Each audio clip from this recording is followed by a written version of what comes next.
ዛሬ የማሳያችሁ የብሪያኒ አሰራር ነው። ብሪያኒ በነገራችን ላይ በየቦታው አሰራሮች ጠሪቆች አሉትና የኔም ከመዳም እህቶች ምናምን በጣም ብሪያኒ የምትወድ እህት አለቻትና እሷ ትሰራለች። እኔ ደግሞ በጣም ለየት ያለብኝ እንደኔ ያለሽ ኢትዮጵያዊ በቲክቶክ ሰፈር ስትሰራ አይቼ የእሷን ጠሪቅ የሰራው ማለት ነው። ዛሬ እራት እንግዲህ ከኛ አለ እንግዳለን። እንዳያችሁ 3 ዶሮ ነው የሚዘጋጀው። በዚህ መልኩ ቁርጥርጥ አድርጌ በሎሚ ልክ እንደ ኢትዮጵያው ነው። በነገራችን ላይ እኔ እንትን ስሰራ ካብሳም ሆነ ምን እንትን እላለሁ። ከዛ ቅመማ ቅመሞች የብሪያኒ ቅመም ታውቃላችሁ አለ።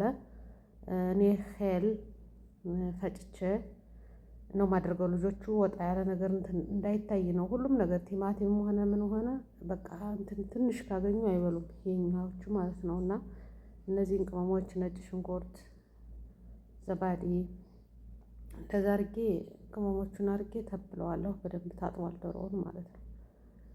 እንደዛ አድርጌ በዘባዴው ቅመማ ቅመሞቹን አድርጌ ነጭ ሽንኩርት አድርጌ አገናኝና እተወዋለሁ። እንደዚህ አድርጋችሁ እንትን ስትሉ በጣም ነው የሚያምረው። ጣዕሙ የተለየ ነው። በጣም ነው እንትን የሚለው።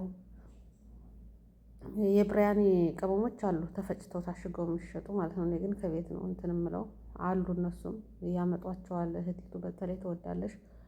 ከዛ ሽንኩርቴን ከተፍኩ፣ ዘይት አደረግኩ። ሽንኩርቱን በደንብ ነው የምጠብሰው። በነገራችን ላይ እንደዚህ በረጅሙ አድርጌ ጥብስ አድርጌ እንትኑ ቡንኝ እስከሚሆን ስታደርጉት በጣም ይጣፍጣል።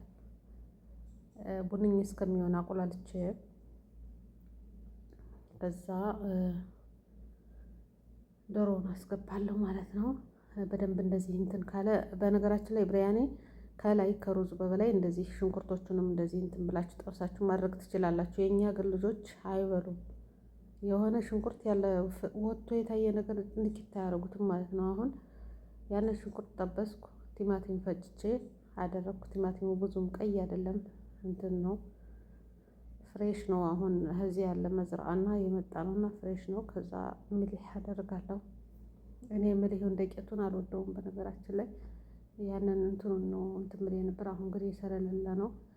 ባቅዶኑስ ከብዘራ አድርጌ ናዕና አድርጌ እንደዚህ ከትፌ አደርጋለሁ። ሽታው በጣም ነው የሚጣፍጠው። ስታዩት ምናምን በቃ ደስ ነው የሚለውና ተወዳጅ የሆነ ብሪያኒ ነው። በዚህ አጋጣሚ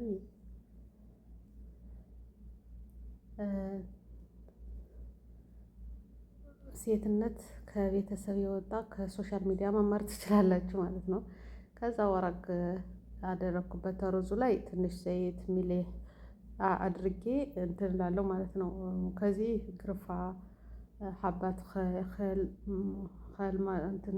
ማድረግ ትችላላችሁ። የኛ ግን እንዳልኳችሁ እንደዚህ አይነት ነገር አይፈልጉም። እንዲያውም ጭራሽ ነጭ ሩዝ ጨውና ዘይት ብቻ ነው የሚፈልጉት ማለት ነው።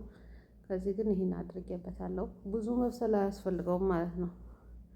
እንደዛ አድርገን እንትን ብለናል። ይሄ እንደምታዩት ዛፈራን ታውቁታላችሁ። ዛፈራን ወርድ እንትን አድርጋችሁ ያው ለእንትኖች ደስ ይላል እንደዚህ ስታደርጉትና ከዛ መጀመሪያ ያከተፍኩት ያተረፍኩት ናና ባክዶኖስ እሱን አደርግበታለሁ። በጣም የሚጣፍጥ ነው። ዛሬ እራት እንግዳ አለን ማለት ነው። ከቤት ነው። በዚህ መልኩ እንግዲህ ተጠናቋል።